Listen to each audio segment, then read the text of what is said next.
Your last Boxmasters record, I still have the vinyl on it, and love listening to it. Are you gonna get into vinyl at all? You still playing with that at all?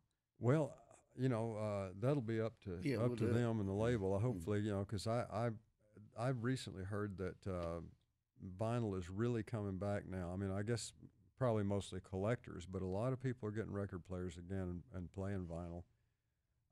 I think that we've gotten to the point where technology has reached the point where it's kind of gotten so ridiculous that there's a little backlash and a little bit of, like everybody, even my sons who are 20 and 21, they come over to my house and they bring me vinyl records that they have, and they play them on my record player and stuff, so so it's not just old dudes like us, I mean, it's like, even young people are loving to listen to vinyl now. So I think it's a viable thing. And, in large part, sonically, we've gone the other way. Yeah. Because everybody's listening on their phone. They're listening to streaming, and they're listening on some cheap earbuds.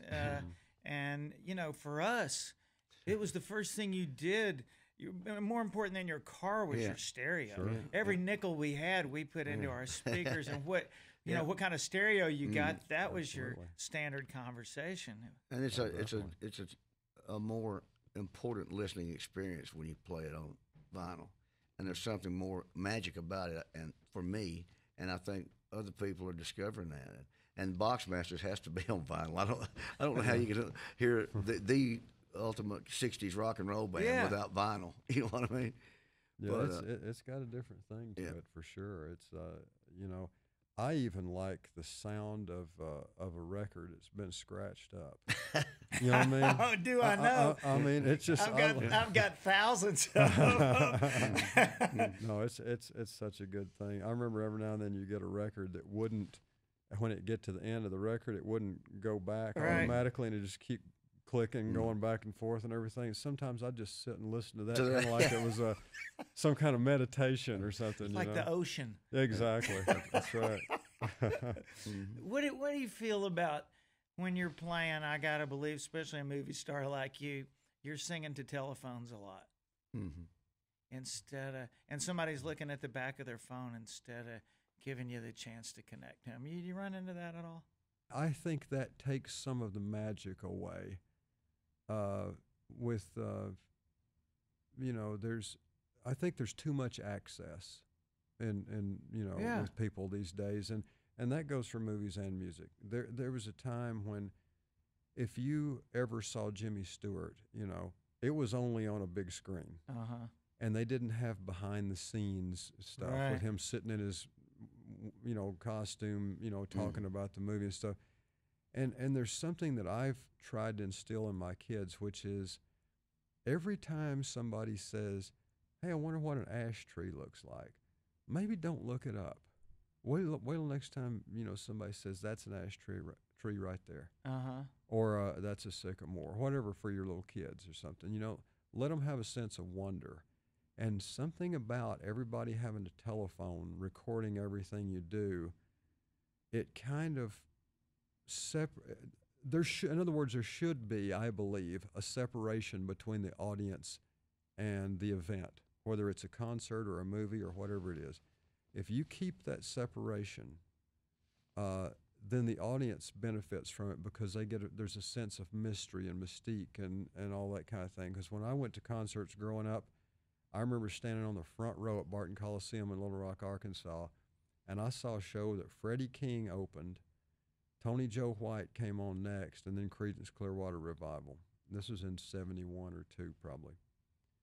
And when the lights went down, and I could barely see in the darkness there with the roadies shining their flashlights, I could barely see John Fogerty with a cowboy hat on and a kind of a Manuel suit or nudie suit or some kind.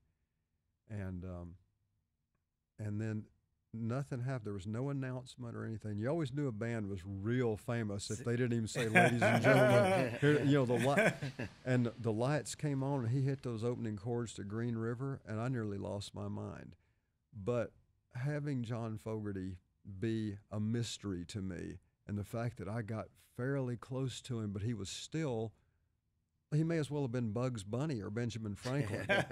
You know, there's something that I love about that, and it's something that our generation had the benefit of experiencing that people don't have now. And I think young people really would love it if they had it. And so, yeah, I wish that there wasn't so much access and that people couldn't just go, oh, well, here's Kix Brooks' last show, you know, right here, watch it on my phone. You telling me this story right now, I just experienced because of you telling me what that was like for you to go see John Fogerty, and I knew exactly what you were talking about.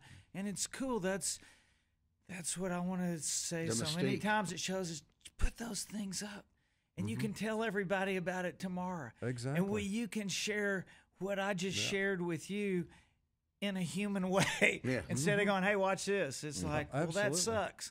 I can't see it, and it sounds like hell. And what? Oh, I know. And that memory of that show and dozens of others, that memory is so much stronger to me than any video I've got of somebody live. I mean, and by the way, live records, when we were growing up, you take Humble Pie, Rockin' the Fillmore, and the Allman Brothers live at the Fillmore East, it doesn't get much better than that, warts and all. Oh, yeah. I mean, guitars that are out of tune, but played with every bit of passion they had. And, you know, if you listen to those live records back then and you listen to a live record now, which is real polished, you know, it's like, well, you may as well just get the studio record. I mean, you know, if you're going to turn it into what sounds like a studio record anyway. I wanted to hear a different lead guitar solo than what was on the studio version. And I wanted to hear the harmonies a little looser, where everything wasn't just pristine, you know. And it was a great experience. And like you said, that memory, that private memory of yours, and being able to tell your friends about it, you know, is so much stronger. You playing drums on your record? Play drums on it. And do you sing when you play? No, I was telling the guys, somebody asked me that last night when we were over at the studio, when we played live, if I sang and played drums. And I said, I've never seen anybody pull that off and look good doing it except Levon Helm. Hey, wasn't he great? Henley's pretty good at it too. Yeah, and Henley. There are guys who can pull it off, but I just always kind of thought, you know, if you're the drummer, just kind of be the drummer, unless you are Levon. But and plus, I don't know how good at it I'd be. I have ADD. I might be playing drums and forget that I'm singing. So when we play live, we have a live drummer, and I'm out front, and I'll go back on drums for a song or two. But for the most part, I'm just out front. But on the records, I do the high background vocals and the lead vocals and the drums. And we essentially record the albums. JD and I do most, JD Andrew and I do most everything in terms of putting down a rhythm track and getting a lead vocal on there. And then the other guys come in. There's four of us, Teddy, Andriotis, and Brad Davis. And generally, the last thing we do is Brad comes in and puts the lead guitar on. Good deal. Yeah. Well, I can't wait to come crash your party, man. Can't wait to see you hit the road with this thing. Looking forward to the music because I really am a fan of the songs. I really do enjoy your songwriting. Well, you've been real good to us, and we really appreciate it. Fun stuff. Well, thanks for coming by. Good Great to see you. hang. Good to see both of y'all. Yeah, good to see you. All right.